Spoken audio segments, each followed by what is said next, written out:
everyone. Keep your spine erect. Eyes gently closed. Shift your eye gaze to the third eye, the center of the eyebrows.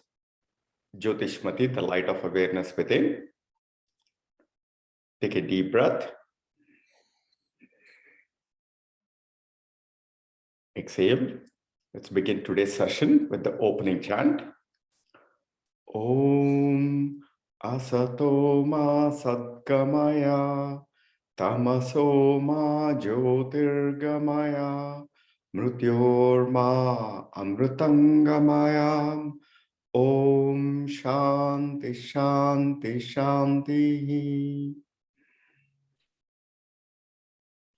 Wow, what a fantastic evening with some of my best friends, entrepreneurs, leaders in the community. So welcome to the 10 YEC Entrepreneurship, the panel series. In the previous session, we explored the different dimensions of entrepreneurship, particularly what makes a good entrepreneur, what are the two keys, innovation and execution, and which one is important. And so what we're going to do today is we're going to take a slightly different aspect where we're going to look at, what are some of the inspiring entrepreneurial. Sorry. What are the inspiring entrepreneurial journeys? And then we'll try to flow into the different conversations. So I'm joined by some of the esteemed panel, that many of you know. So very quickly, if all of you could take a moment to introduce yourselves, to the panel. And also, while you're doing that, if you could also share what is one of your most inspiring entrepreneurial journey that you personally took off, or something that you relate to, something that inspired you the most. So Naveen, you want to start? Your introduction and the most inspiring entrepreneurial journey, either that you are part of or that you personally take as your own inspiration. Hi everyone. This is Naveen Lakkur. I'm a serial entrepreneur turned innovation coach. The current venture that I'm into is the Institute of Inspiring Innovation. I think one of those, the quest of understanding what is the inspiration itself kind of led to this journey of building this venture, where we want to enable 1 million people around the world, because most of the people, I used to think I was innovative until I met William Miller, who started Stanford Research Institute's innovation program. And when we were in discussion, he explained to me, how that potential of innovation is there in every person. So that inspired me more, and I became much happier now that if that is true, then how do we nurture that? How do we build that capacity so that every entrepreneurial venture which needs that innovation and people to be innovative, to bring that out and make it holistic in approach and humanistic aspects to be brought to the forefront. So became kind of an inspiration. So now in the journey. So this is what inspired me, and inspiring itself, having that 3 eyes. So which the first one is about, the wisdom, that knowledge. The second one, the dot is with that love, compassion, care, right? And the third being the prosperity, the growth and sustainability. So these, when is come together for any innovation, then it kind of becomes sustainable. And that's the need of the hour. And that's what inspires me to enable that in people. So that's my journey now. Fantastic. Paul? I'm Paul Kirch. I am the founder of Boss Academy, which was originally a podcast. Actually, it started as a live radio show, turned top 10 business podcast. It's a community for online entrepreneurs and small business owners, really helping them find the opportunity to flourish during challenging times. And I think so many people out there face isolation and stress, and they don't always have support that they can rely on. So that's why we created Boss Academy. And for me, where I got inspired most as an entrepreneur is when I started my first company, because I spent 26 years in corporate America, really wanting to be a business owner, but I didn't think I had what it took. I didn't think I had the experience and knowledge. But when I took that leap of faith, it opened up so many opportunities. And that's why I'm here today, because I'm blessed to be surrounded by people like yourselves, because I've been inspired by seeing the success of others. And that's what inspires me to help others on their path.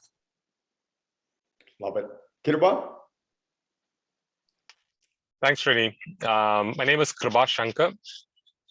I'm a digital and social media consultant. I run a small business that helps other businesses help with better branding, better marketing, and better sales through digital strategies. I'm also a professor of digital marketing and a professional speaker that focuses on digital excellence.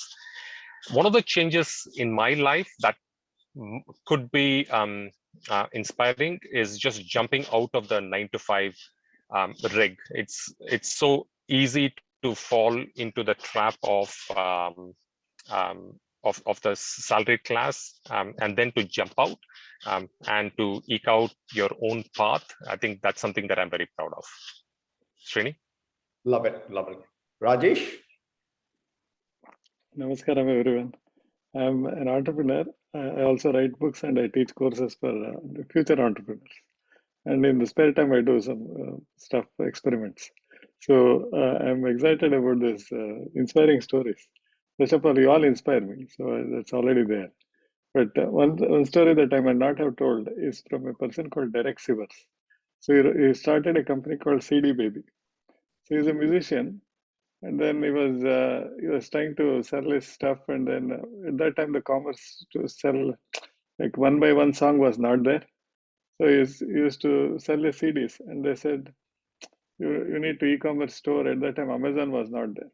At that time I called him once. At that time they said we are trying to sell the CDs, and then I still remember the time. He said it was a very basic store. I think he has coded it himself in HTML. And then somebody told him that you need a better e-commerce software. So I was running my first company. So I called him, and then he said, Raj, I'm thinking about everything that you are telling is really, really good. So I'm going to pack myself up in a room, and until I build the site, I'll ask my family members not to open the door. I thought sometimes people joke around. I thought it must be joking. When I find out that when I called him next time, they said, no, he's locked in his room. He's not going to come out until he builds the site. He does not know how to program, but he's learning it. I said, are you serious? 3 months later, he had a very well running site. And then I said, what a power of commitment. And he said people would give him food through the door. And then he would not come out until he built his site. Finally, he sold the company for $22 million. So Wow. that was super inspiring for me. Fantastic. See, the types of leaders, inspiring leaders that we have in this panel. I'm so delighted to partner with each one of these forces in our journey at the 10 YEC, the Youth Excellence Center. I'm Srini Gurrapu. I'm one of the co-founders, along with all these forces, on this mission to empower the youth with entrepreneurial and excellent skills. I'm the CEO of Clean Software. Yoga and the sharing are the two pillars that I own as my own being. In terms of what is my the most inspiring entrepreneur in the current moment, and I've been very blessed in my 20 years. I've worked with many entrepreneurs and been part of building several success companies, and every entrepreneur taught me a new inspiring dimension. But if I take a step back and look at the current generation of the people that I surround myself, Khan Academy, Sal Khan, stands out as my number one, the most inspiring entrepreneur for today, or in the current generation. And what fascinates me about Sal Khan is, number one, the pivot that he made for himself. Initially, like most of us, it was all about achieving the degrees, and he was working in the financial industry as using all his genius math skills, to build bigger wealth for the select few. And that's what his original being is. And then from there is a shift happened in him. Now he dedicated his own life purpose to create impact, to empower education, particularly for those that are underprivileged all around the world. So to me, that pivot of his own journey went from maximizing wealth for select few to now maximizing the impact with the most pivotal treasure, which is the education, particularly making it available to them in a form factor that can be reached. And usually when we see social entrepreneurship, you always try to compromise on the quality. That's kind of the lever, right? On the commercial, you're always trying to do the best, like, Apple, you get the best experience. But when you move into for something for the free, you try to compromise on the quality. There is no lever. But here in the Khan Academy, you actually get one of the best education experience, something where it actually aids everybody to pursue mastery-based learning, where everybody has the equal shot to pursue mastery. So to me, it's that kind of inspiration and the Khan Academy, what it represents and what it actually is doing to disrupt the education and making it available. And from that inspiration, now we try to make Khan Academy as the model to impart our YEC knowledge to more and more people. In fact, we also take Khan Academy and make it available in some of the government schools that work in India.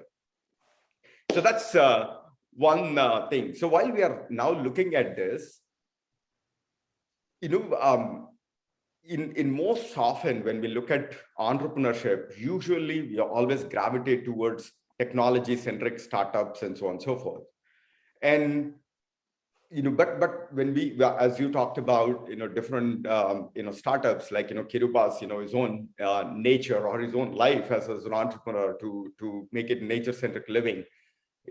So how much of the entrepreneurship that you are part of or that you see that are kind of non-tech or non-commercial things, and do you have any measure of how the world is shaping up? Do you see more entrepreneurship activity being represented in the traditional non-technology kind of stuff? And do you see that entrepreneurial mindset increasing, or is it only limited to the traditional tech and valley-centric kind of in the entrepreneurship?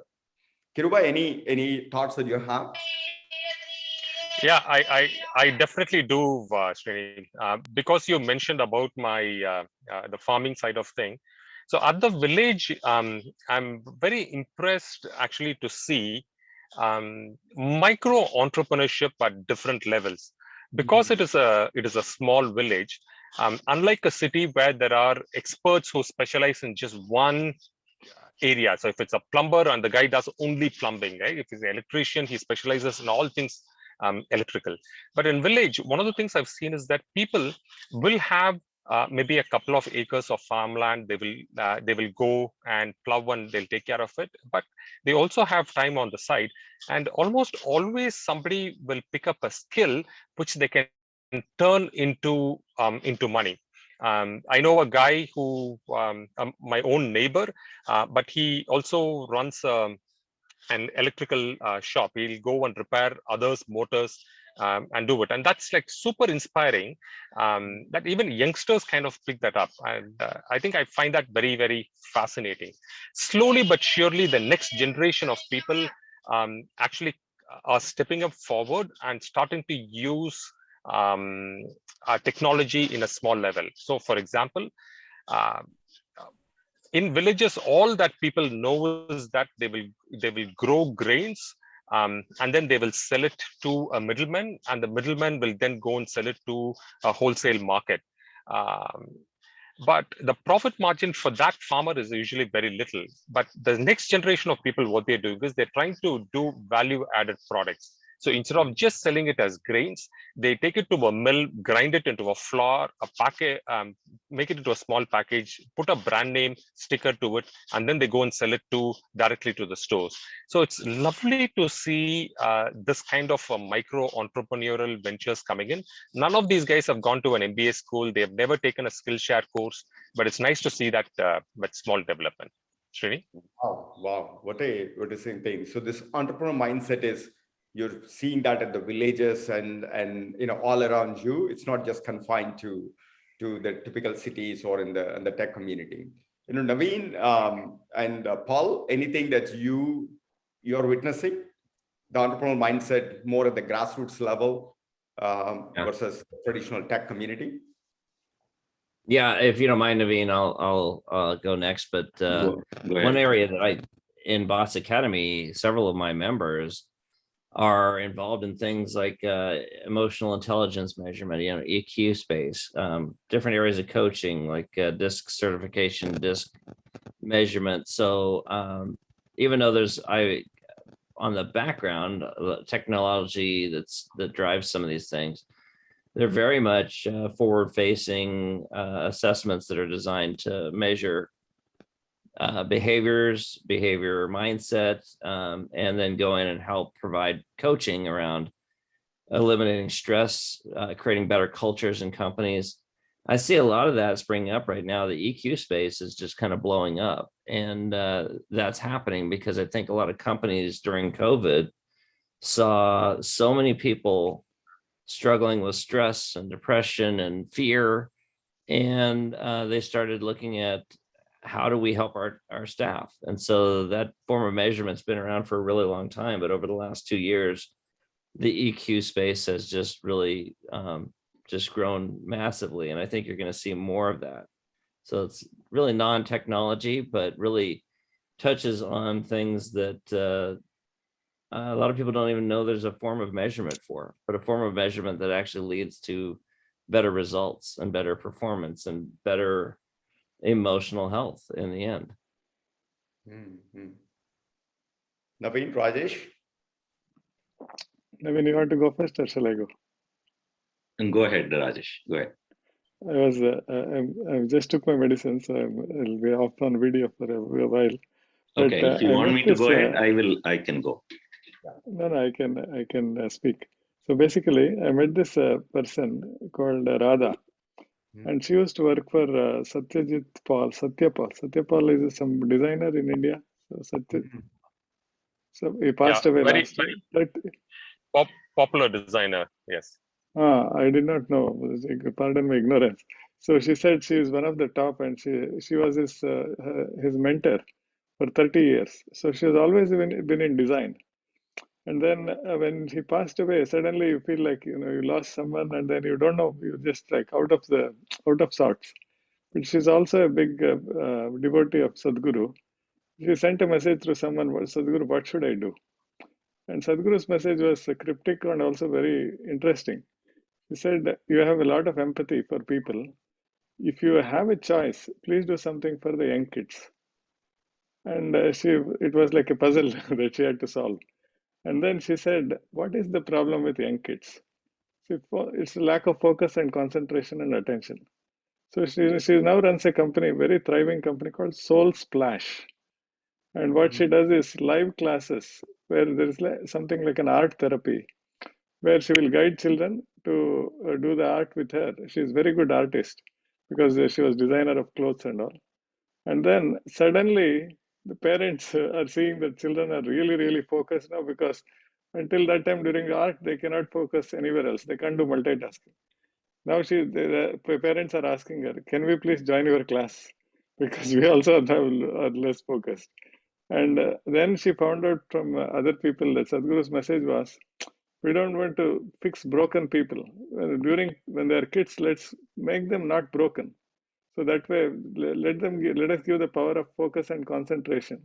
Why make them less focused and then try to give them drugs and fix them? So it was so inspiring for me. Naveen, over to you. Yeah, wonderful inspiration, Rajesh. I see that the entrepreneurship is always been there, even at the grassroots level. It was just probably not recognized or related to that entrepreneurship. The word entrepreneurship as business owners and self-employed, it's been there. And recent past, the change that I'm seeing is like, for example, one of the large tech companies in India, as part of their CSR program, they engaged an NGO, in turn, as a resource professionals, and they engaged people like me who are into the teaching, coaching, and for entrepreneurship at the grassroots level. This is for rural entrepreneurial development program, right? And they have they're handholding, first of all, selecting those people. Most of them are youth and who want to really run their own rather than seeking jobs. They could be self-employed and go a little extra and probably even provide employment. That's the objective. And 2 years of handholding, even teaching them how to use computers, and how to bring technology. They have to, it could be for running a matching center, or it could be for ticket booking center, or it could be for a library to be run there. Along with it, they would be able to use event technology and be self-sustaining from revenue perspective, their life perspective, and also the local ecosystem to be developed. So I see that the rural entrepreneurship is also growing. And another experience that I had is recently I showcased a good friend and also amazing innovative work. He's a farmer. He says he's studied engineering, but he's become a farmer. They're one of the largest exporter or producers of bananas. And one story that inspired me so much is that when he saw these bananas being shipped and sent, it had a limitation, and the farmers used to pack and send. It used to bump across each other during transit and transportation. Close to 30% of these produce would go waste just because of the way it was handled in transport. So he said, why not I improve that? And he started one with a concept that he will create crates, but it has to be affordable. Obviously, with the farmers, there is a challenge in terms of if it is heavily priced. So he came with a concept of creating crates out of recycled plastic, and recycling that, and created crates, very, very cost-effective crates. But with that, almost zero waste of this transportation of these bananas. But then the farmers were so intelligent, they said, we want to extend that to all our other producers that we are doing, be it tomatoes or it is oranges and so on. So now it's saving so much money for these farmers. And this man with the recycled plastic, one impact, social impact already created there.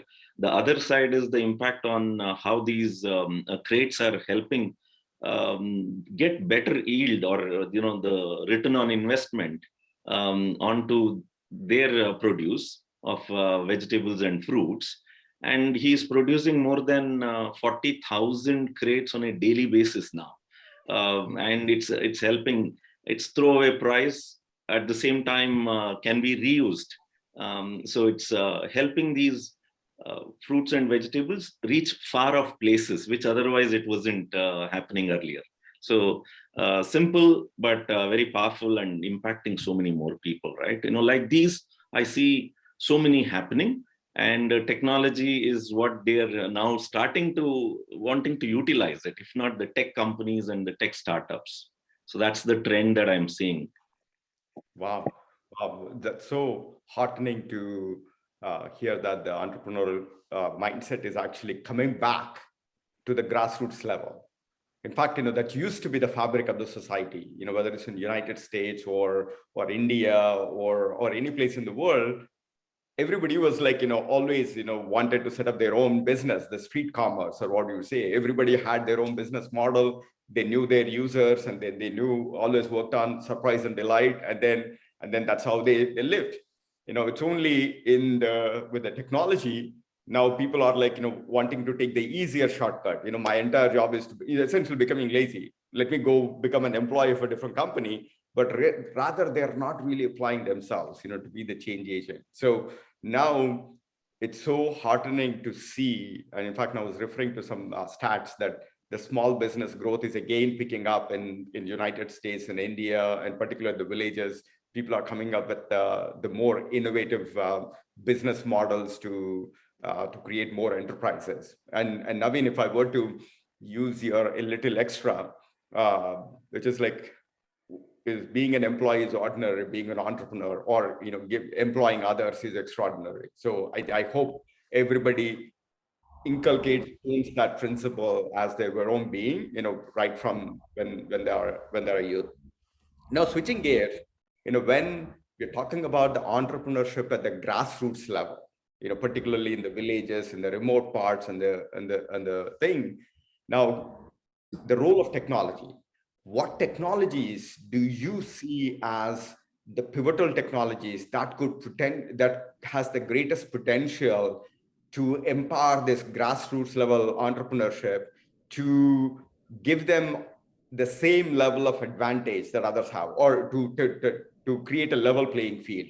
Like, for example, when the wireless technology happened with Bharti, that actually literally that wireless cell phones really created so much entrepreneurial opportunities for people in the remote parts of the world.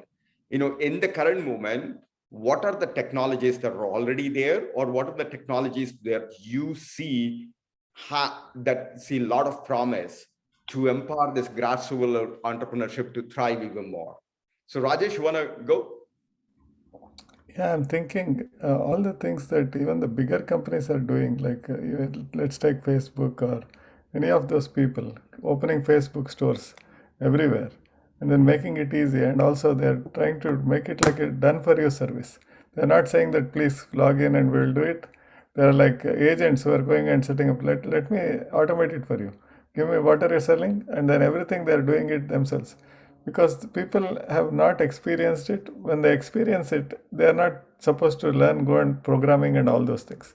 When there is a done for you service, then people will say, oh, this is what is possible. And then add that to the no-code, low-code kind of, actually not low-code. Low-code may be too much. Just the no-code kind of movement. Then people will say, okay, then drag and drop. Maybe I will try it. If they don't try it, at least their children or someone will say, let me set that up for you. Those things could not be possible even 5 years ago. And then that's what I'm seeing, that this Facebook and big companies set them up as examples. And then with no-code movement, it becomes reality. That's what I'm thinking. The no-code is a trend. And Kiruba, what technologies that empower the grassroots level entrepreneurship, that have the largest promise, and then that also have to mature even further? I feel with the upcoming 5G and eventually 6G, whenever that happens, that might be a game changer, because I have seen the movement from 3G to 4G has made a substantial shift right in my village itself. Just to give you an example, Srini. So I live two lives, right? So which is one part of the life I live in the farm, taking care of farming, and the other part in the city, taking care of digital marketing business. Now, every time I go to the farm, very earlier, every time I had a meeting, I was forced to either drive or take the bus and travel that 140 kilometers to the city in order to attend that meeting.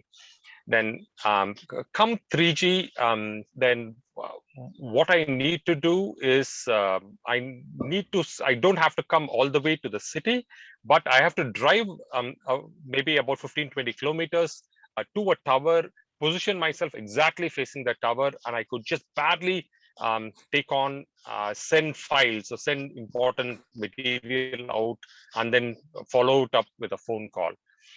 And then came 4G.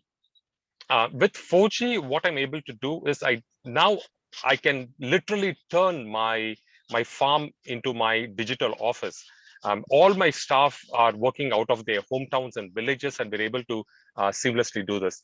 So I feel that a tectonic shift will happen when people don't even have to worry about bandwidth at all. And I think that will start the revolution in terms of video will be the next biggest thing. And expect a lot of original video content to really come in. and the creator economy will really boom in villages. So that's what I foresee, Srini. Wow. I have to say something. When somebody makes a biopic for Kiruba, I would like to see that scene. And he was exactly pointing it and then send files. That will be super fun. That's fantastic. That sounds like a napkin insight. Paul, what technologies are the greatest potential in this? Well, I love what Kiruba said. I think Kiruba's spot on in that area, but there's a couple of things that are kind of exciting areas that have so much potential. And the term AI, artificial intelligence, it's a little bit overblown and we don't know what it means long term, but there are some really incredible tools that are very cost effective that are transforming the way a lot of people do business, like Jarvis, for example. It's a copywriting tool that's extremely powerful and impactful. Now, I was just speaking to an entrepreneur, and actually he's based in India. He's somebody I do a lot of work with, and he and I were talking about doing some work together on a project. And he says, well, he goes, I'd like to create some content because I'm a horrible writer.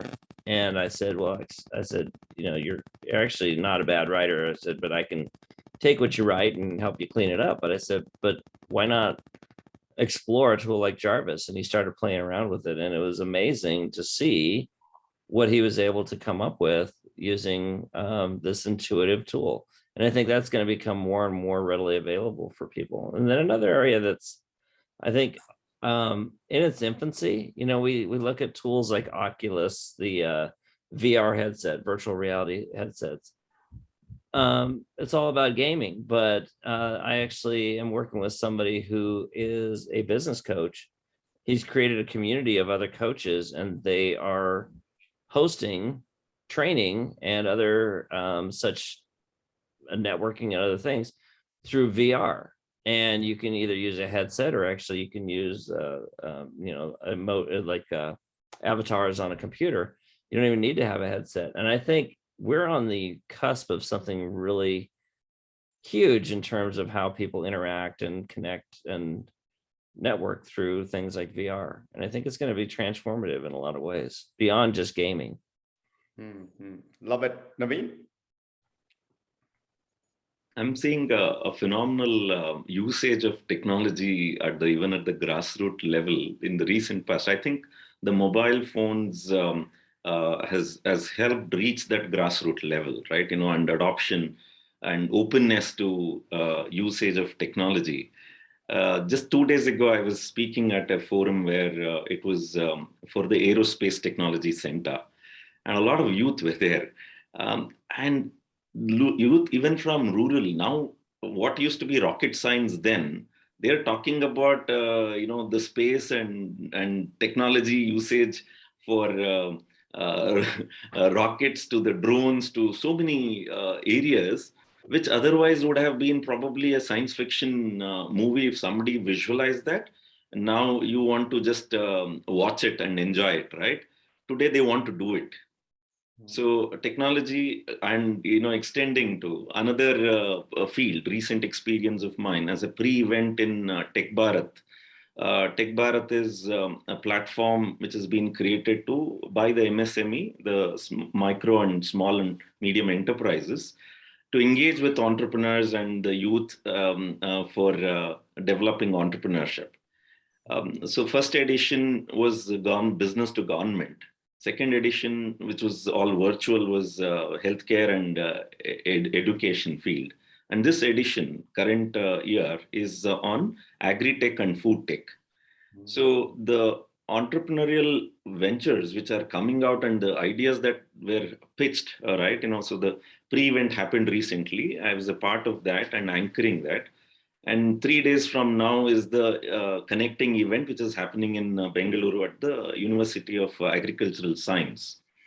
And you would be surprised to see how at the grassroots level, the technology usage, they're talking about robotics and, the farmers are usage of drones for, spilling that, the manure to spilling that fertilizers, and the kind of a technology for AI being used for predicting the youth has created one solution where you put a spot, weather conditions are, it's based on a range and so on. So he can predict the weather at the spot now. And they are using AI technology and collaborating. The farmers are collaborating with the youth in the university now. So magical stuff of the usage and the adoption, even at the grassroots level, robotics, AI. Then we are talking about drones and aerospace. These are all coming together. So connecting the dots with mobile being the catalyst for technology adoption. Wow, what beautiful insights. Rajesh, the way you started with the NoCode, 5G, the VR, and then AI and the robotics and the IoT, and these are all the almost like the secular trends. And I'm of Srini, can I add something to that though? Because I want to put something in perspective and not take you out of your train of thought, but this little device we carry around. So my girlfriend's father was a NASA scientist. He actually was a GE engineer, and GE did all the contracting with NASA. So all the Apollo missions, the first moon landing, his team developed the module which helped get the space capsule off the moon to come back to Earth. They didn't have the computing power that's in this to do all of that. So you think about some of these kids today, Naveen, I love what you just said, because we hold in our hands more power than people had 10, 15, 20 years ago. And we sometimes forget that we have these powerful computers that we can just carry around in our pocket instead of having massive rooms that couldn't do nearly what we can do. Yeah, absolutely. I think it's kind of the supercomputer that we're all carrying. Absolutely. So I think, this technology, referring back to the no-code revolution, and for the past 6 years, I was running the no-code division at Apple, and then now I'm the CEO of a company that, predominantly plays into that secular trend, to a point where I now say that every company, regardless of whatever the vertical that they are on, whether you're a dairy farm, or you're a farmer or you're an education institution, or whatever the vertical that you're in, you have to view yourself as a digital company. And then every company is digital, and every employee in the company have to view themselves as a creator of a developer experience, of a richer user experience, facilitating a better outcome to their customers. So essentially, and then they have to use all these emerging technologies to create the differentiated experience. If they don't, they will be disrupted. Like, as an example that we would say, like if the taxi industry, because they did not saw themselves like a digital experience company, and then because they did not reinvent themselves, they got disrupted by somebody like Uber. So the good news is, we are seeing these technologies, but do you see that these technologies are being readily accessible in a way, in a form factor where people are able to take advantage to be able to put together that differentiated user experience in the service of their customers? Do you believe the technology has reached that level so that it is self-service, DIY, so that everybody is empowered to use their imagination to put together that the differentiated experience? Otherwise, they run the risk of this digital disability, or the digital divideness will put more and more people much behind the digitally abled or the digitally skilled people. Do you see that risk, or is that already at a place where you're comfortable? Rajesh? I think the bigger risk I see is all these devices have the power. It's like a means. What we can do with the means, what ends to be reached. We are talking about the small, like a 95%. The other 95% are using it for totally not productive users. So I think the TikTok users. TikTok users and all the power that Paul was mentioning about having, we got all the power. But most of the time we are not using, first of all, you don't need all the power. What have we done with the phone? Phone is there to talk. Except talking, we are using it for everything else. And even there, most of it is entertainment. So when people somebody else is gaining power with the tools and technologies that should be gained by entrepreneurs who are creating value. So if Fortnite and all those games are being played for 1 billion hours, where is the time for creativity and all those things, right? So basically, one of my friend was telling, all the entrepreneurs, if you want to succeed, make sure that your users are lazy and continue to be lazy. Give them something with push button, so they continue to not use their creativity. That's the awareness we need to raise with people. That tools are there to create value, not to continue to be lazy. That's a fantastic thing. In fact, this is the biggest risk that we see in the increased power, accessible power, choice that people would have to make. Are you a creator? Or are you creating stuff? Or are you being a consumer? Correct. And associate, or being controlled. Yes. Right. That distinction and all the tools that are actually happening. And even the things like the marketplaces, are you simply playing into somebody else's marketplace? Like, for example, somebody might think that I'm being an Uber driver, I'm an entrepreneur because I'm running my own business. But are you really? They'll be replaced very quickly with the self-driving cars. There's temporarily they're entrepreneurs, I'm sure. Exactly. And the thing is, are you playing into somebody else's marketplace, or do you have your own marketplace? Are you creating your own value? And then do you have your own control of your own reach to your services?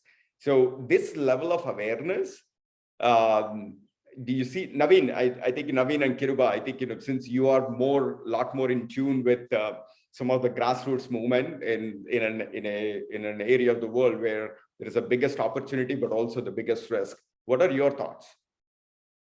The growing digital power, is it ready to be taken full advantage, or could it potentially pose a bigger threat? I see as much as the faster adoption and the way the technology is growing and becoming part and parcel of every field. Earlier, I used to encourage and really feel good about that usage, right? But I'm also concerned now. I see everything possible is getting automated, and if so, then what would people have to do? If they just have to be a consumer, then the unemployment and the concern is bigger there, right? So even though it can be automated, should it be? Right? And what jobs are you going to create? So other than just consuming, right? So that's my concern. Earlier, just to give you an example, I used to wonder, when they automated this toll centers, right, where the toll gate, you come in and RFID, the technology is used, and the moment the proximity of the vehicle is there and the money is loaded, so this gate opens up and you move ahead. Right? Fantastic. I used to wonder, why would there be one person when it is automated, one person there just to receive money or push the button and so on? Not required, right? But today, if you don't engage people in some constructive way, Udyogam Purusha Lakshanam, they say that humans have to be working. They have to do something for constructively growing, right? So we'll have to create and think of creating jobs, which is also very important, as much as usage of technology taking away jobs. Naveen, when I came to Bangalore, I think when I was coming out of the airport, we were paying this the parking fees. And then somebody gave the parking fees to the person who was near the window. He collected the money, gave it to the other person, and then that person gave it to the person within the window. And the receipt came back like a chain. I said, what is happening here? So at that time, the one person next to me told me, otherwise, what jobs do you think they have already? True. Everything is automated, then there's no need for people to do anything. And the worst part is it can lead to crime. It can lead to, wastage of the best resource that the earth is having, which is the human resource, right? And, constructively, how do we engage them? As much as the growth and adoption of technology is happening, is going to be a biggest challenge. At the same time, the need of the hour to be addressed right now.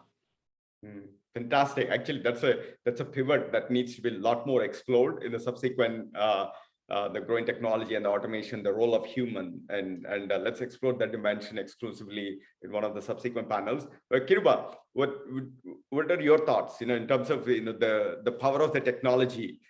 Is it ready to make a difference and to make the lives better, or is it further dividing the gap?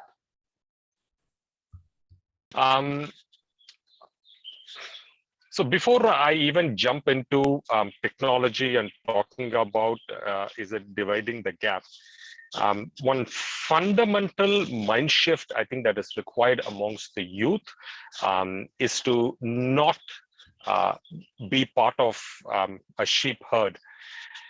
Unfortunately, that's what I'm seeing now, Srini. People, when I used to be young, engineering used to be this is our generation, right? What do you finish? What do you do after you finish schooling? Of course, it is engineering. It's almost pre-decided for me. The only question is, okay, which college and which course? And unfortunately, that hasn't changed much even now. Engineering might have gone out of favor, but something else has really come in. That ability to let people and to train people to think for themselves, I think is super important for us to really bridge that technology gap. The second one, I think that is really needed is to develop very early on, and I'm even speaking about even during the school years itself, the ability to think through and to really respect and to in a sense not glorify but to appreciate the powers that be in being your own boss and starting your own firm. The entire schooling system and the higher education system in India is geared towards job market. I think that is something, if we can work on that fundamental shift, that will make a big difference. My answer has nothing to do with I think mindset will enable people to take a lot greater advantage of technology and to become amazing entrepreneurs, and that I feel will help bridge the gap. Now we need people in villages and small towns, not people who are studying in fancy schools in the cities, but in towns and villages. I think that's where it's really needed, in my opinion. That's a fantastic insight. In fact, I truly believe, and I agree with all of you. One is we are at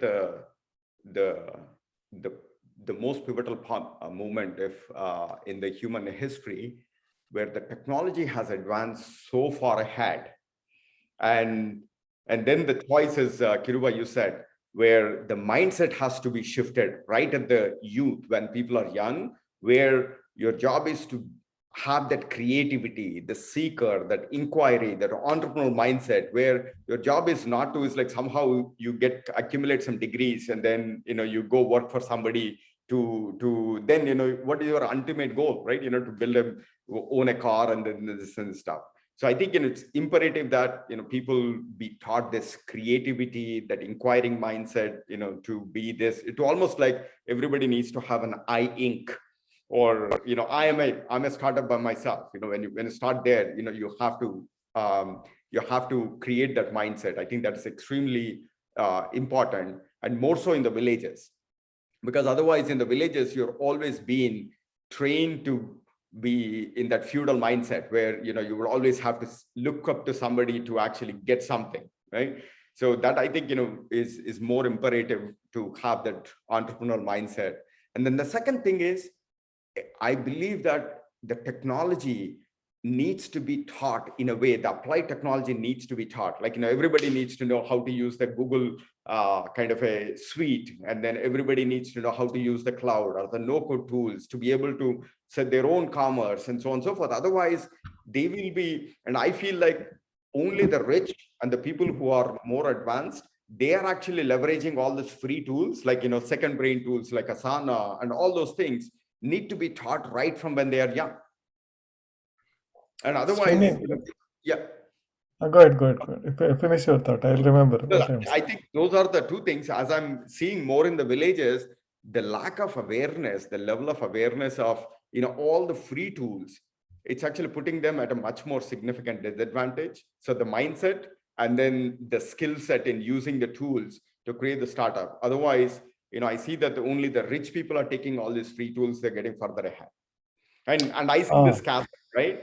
When I go to the valley or when I part on the other things where people are talking about Web3 and then the new world where it's not even just the metaverse and virtual reality and the crypto and then when I come to the other side, people are not even knowing about how to operate a basic microfinance or simple rents, and then it's almost like the world is disintermediate for them. So how do you bridge these two worlds? So Rajesh. I think there is even more fundamental education which is required. How do we bulletproof ourselves with extremely sophisticated storytelling, where people are installing mimetic desires without our knowledge? So basically, any comparison, anything is happening. Why are people dissatisfied? Because they go there, they look at the whatever videos or Facebook or anything, they think, oh, if to be happy, I need to have that. I don't have it. Lack or fear. Media has become that machine. First, anybody, before they create anything with new technology, they consume first. But when they're consuming, they don't know that the people on the other side who are producing are really sophisticated, very, very sophisticated, crafty storytellers, that they're making them think that whatever emotions are arising are the right emotions. They're engineering it. But people don't know it. They fall for it. When somebody says, you should buy this because it's 40% off, I say, if I don't buy this, it's 100% off. Isn't it? Yeah. So that's the thing. See, most of the time, adding more is not going to help, isn't it? So my thinking is wherever attention flows, there is energy flowing. First, we have to make people think with all this technology, if anybody is taking their attention, we have to see who wins. When my attention is stolen, who wins? Do I win or does somebody else win?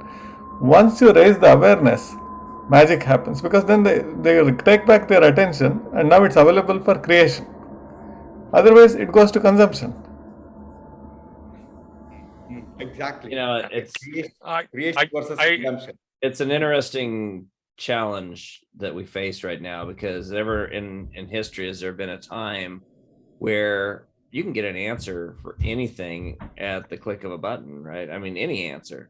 But the problem is most people are still not asking the right questions. And I think that's where there's so much opportunity for individuality and growth by just becoming more inquisitive, asking better questions, because the answers are there. That's not the issue.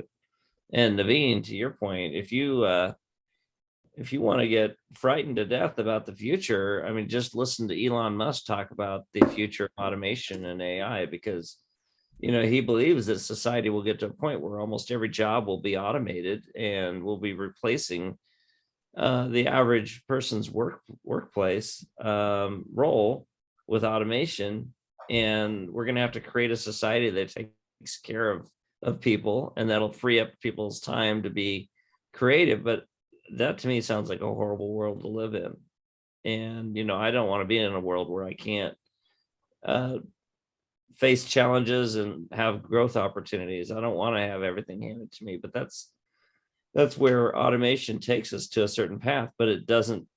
Those people in the villages, as you mentioned, I grew up in a small town in Western Nebraska, 265 people. People in that town, they're not going to experience the automation and the opportunities that others will. So what does that mean for them? I don't know. It's an interesting challenge. It's a very interesting challenge, and I think let's park on this thought. Number one, I think the takeaway that I have is, I think what Rajesh said, the simple gauge, the awareness for each one of us. How much time are you spending in the creation versus consumption or being controlled, right? That's the single biggest thing. So if you go to monitor that, and that how much of your time that you are using it for yourself, create something that you believe that is something that is genuine. If we were to focus on that one metric, where you're always being in control of the creativity and your own thing. Otherwise, knowingly or not. I mean, if I were to phrase that, Rajesh, you guys are all better framing of the words. Who's narrating your story, or who's controlling your story? Right? If you are in control of your own story and how much of unique that is, I think that's where the entrepreneur journey starts. Own your own story. Otherwise, whether you know it or not, somebody else is writing your story, and you're being played into, like the movie, like the Wall-E. And then playing into that the projection, the automation, I don't think we put the genie back in the bottle. That's the nature of the technology, the Moore's law, the quantum, and I think more and more is going to be there. And then again, do we see that as a problem, or do we see that as an opportunity? And perhaps COVID already exposed what is the opportunity of the problem. When you actually have to stay at home, where you didn't have to go through this travel and so on and so forth, people did not use that as an opportunity. And what it actually tells is that we as a human, the biggest opportunity that we have is to controlling your mind. Perhaps, if all the jobs are being done by the machines, you could perhaps, we all could be that explorers, that infinite explorer, to connect to the infinite that is within. Just sit and meditate, and that's the true potential. There's so many layers of innovation, and each one of us could be the unique experience of the infinite in our own being. But that one is, sorry. So many people seek perfection. I want to seek fulfillment. Exactly. And the thing is, there is a difference, because today we are seeing fulfillment and control in satisfying our desires, the sensory gratification. The moment it's but anyway, I think we are moving into the another thing. Let's park on this thing is like automation is real, the technology advancement is real, and then whether you know it or not, you being controlled is also very real. The people on the users or the creators of the technology, they're all the craft makers. They are telling your story in a way. They're shaping your lives, all the things. So now the opportunity is to empower the people, particularly the young minds, particularly the people who are in the greatest numbers in the remote villages, and empower them with the ability to own their own story, so that everybody becomes an individual entrepreneur. They become the creators. They become the infinite, the realization, the thing. So on that note, why don't we wrap up for the discussion today? And I really love the way it kind of flew into the entrepreneurship, technology, and then the human quest. And I'm really looking forward to the next session and where this is going to lead to. So any closing thoughts from anyone?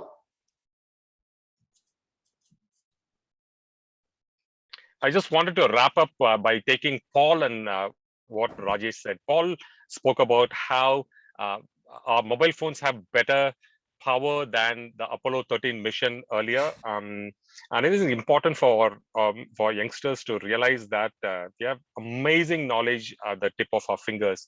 And I want to also segue into how Rajesh mentioned about Derek Sivers and how he locked himself into a room until he finished.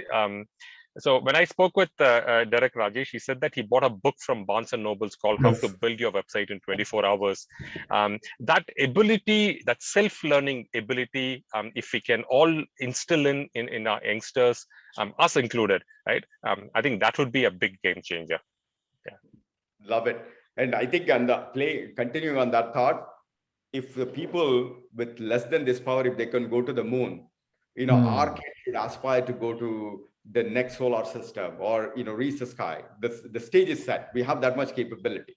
Now, are we or are we not? That's the question. So Naveen, any closing thoughts? This whole topic and the kind of subject that we are dwelling into, one thing is important, that we realize that journey is the reward. So irrespective of where we want to reach, enjoy the journey. And every person, every youth who want to embrace an entrepreneurship journey needs to learn how to enjoy the journey. On that note, journey is the joy. So why don't we all wrap up for today? And everybody, please close your eyes. Om Sarve Bhavantu Sukinaha Sarve santu niramayah. Sarve bhadrani pashyantu. Ma kaschit dukkha bhag bhavet. Om Shanti Shanti Shanti. We wish everybody to be happy. We wish everybody to be free of suffering and illness.